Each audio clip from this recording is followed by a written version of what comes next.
In an earlier video, which I'll put a link to below, we looked at this, the prototype version of the fully functional switch pods. We've now got to the stage of developing circuit boards for this product, and you can see the left and the right versions here.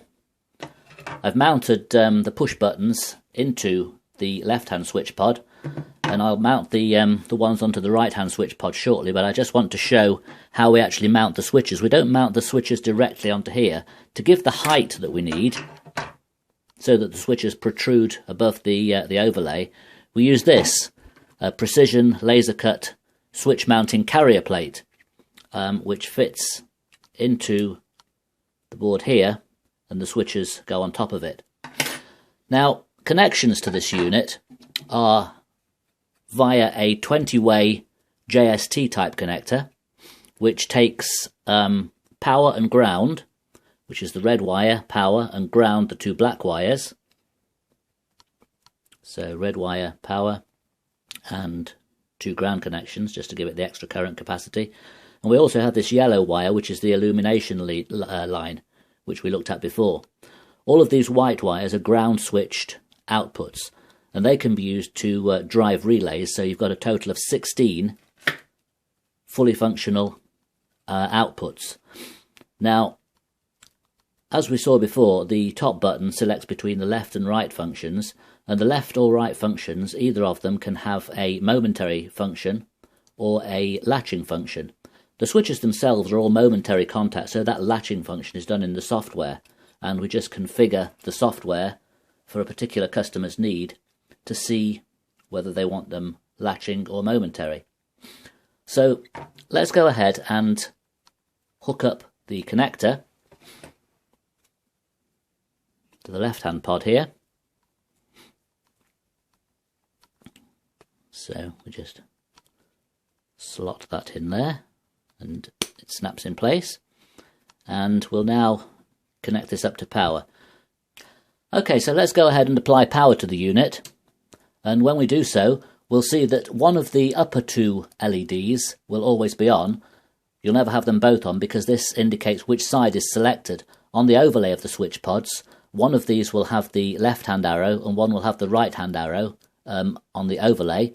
So the top button will select between left and right functionality, and that's just toggled by a single push of that upper button. Now, remember we said that for the demonstration purposes we have the upper four switches, excluding the top one, configured so that they have a latching function, and the lower four switches on the left side have a momentary function. So if we push any one of these buttons on the lower four, we'll just get a momentary function. In other words, the LED and the corresponding ground switched output will come on, will be active only while the button is pushed. So you might want to use things like that for power windows or, I don't know, rear hatch release, something like that. We could also use them for the momentary push buttons which go to each of the dash modules. The upper four are configured as latching switches, so with these a single push will switch the LED on and another push will switch it off again. So on, off, on, like that. If we push the upper switch, then what we'll see is the any functions which are latched on the left side will remain on, and now we have the buttons operating the right side functions. So on this arrangement we have the momentary function on the right side of the upper four switches, so let's just demonstrate those. And on the lower four switches we have a latching function, so single push puts it on. And again, if we toggle back to the left side, anything that was on the right hand side will remain on.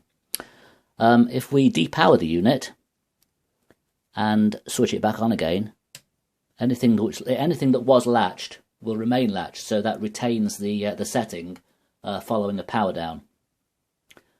Let's finally just take a look at the yellow illumination lead, which is very useful for driving at night, because what this does, if we connect this yellow illumination lead to a power supply, to the 12 volt power supply, it will put all of the indicators on, even the functions that are off, but not the corresponding output, of course, just the actual LED, so that you can actually read the function at night. I don't know if you can see that when I push that on, it just gives a very slight illumination, so that at night time driving you can actually see what the function of the switches is. So that just about covers it. Thank you.